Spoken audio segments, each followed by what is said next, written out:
always used to worry, like, what was the worst thing to do? Was it to lead him across the bridge and make a mistake, or actually to drive the car across the bridge and land in the river? When we got there too, people's mode of transport was a bicycle. When we first hired people, it was the first thing that we bought. Now people are moving around in motorbikes. There's a Freedom Bridge and a tar road across a small portion of the eastern side of the reserve, which links Tanzania and Mozambique, and there are a lot of changes. And this, unfortunately, has resulted in a number of major changes in Niassa. Some of this is regional, and I'm sure many of you heard Ian talk about what's happened with the ivory and the elephants. These are all elephant skulls. And Niassa has one of the worst records for elephant poaching. We've lost 2,500 elephants in the last 18 months. So very much of what we do while I'm focused on lions, it's destabilized the area. We have armed gangs, and it has impacted whether we can introduce tourism. These skulls are from our intensive study area. We collect the skulls, we put them at the site of our environmental center, and we bring people out to have a look at them.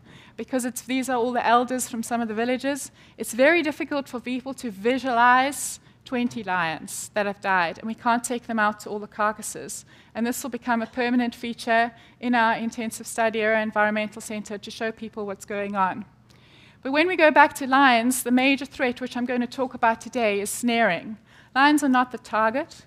They're caught in wire snares that are set for bushmeat. And this is related to people who eat bushmeat about 1 to 3 times a week, and it's a very important source of food for them.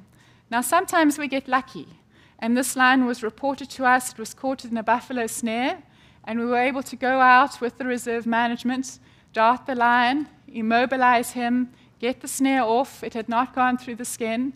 We managed to age him and have a look at him, put some antiseptic on, and then we were able to eventually release him. But this is not the solution. What you're doing here is you're treating the symptom. You're not treating the cause. We translocated him a short distance from where he had been caught. We were able to release him, and I hope that he has learned his lesson.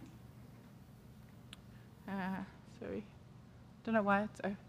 But what's really going to solve this is having tea. And my children do this all the time. They have tea parties.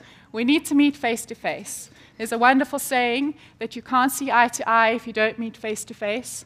And what I would like to talk to you today is about what we've been trying to do to scale up since I've last seen you. This is our team, our main team. There's one missing, Francisco. It's a team that is completely made up of people from the local villages. We hire on personality alone, and then we teach them the skills, and they're an amazing team. I'd like to just highlight one person. I think last year I spoke about Eusebio, who's our research assistant. This is Joaquim. Joaquim, we met at a sacred site.